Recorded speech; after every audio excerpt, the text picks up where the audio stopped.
In 1997, when I was a high school kid sitting in government class, one of the students raised his hand and asked point blank, "What's the difference between Democrats and Republicans?"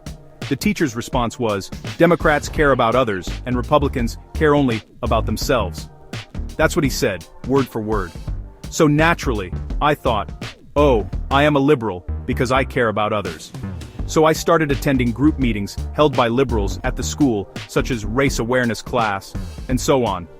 I was expecting to learn about the differences and similarities of people around the world, but all I learned was that white people were the source of all problems. That was kind of not what I was expecting. But I went along with it. Then came the presidential election of 2000. Of course I voted Democrat.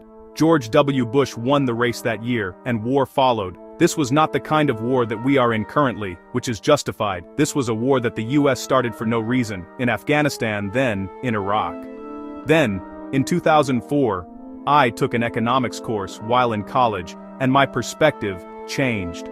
I actually learned how the economy works, and how bureaucracy ruins growth and progress. Red tape, regulations, and government interference into the economy were bad. And it made sense.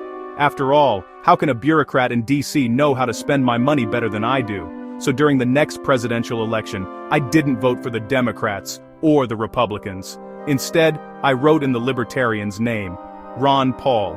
I knew he wasn't going to win, but I just did it as a symbolic gesture. So for a long time I felt like I had no political affiliation. I wasn't a liberal because they were destroying the economy with high taxes and regulations, but I didn't trust Republicans because of the terrible way in which George W. Bush handled the job. All he brought was war and destruction. How can I get behind that? I'm not a devil, so I just stopped caring about politics. Until 2016. When I heard Donald Trump speak, I heard a smart man, an honest man, an outsider who didn't just talk the talk, he walked the walk. He was so much more insightful than I thought he would be. By the end of his speech, my heart swelled with hope for America yet again. And do you know what?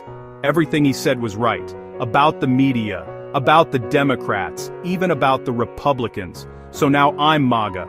That is why I think Donald Trump is the best president this country has ever had.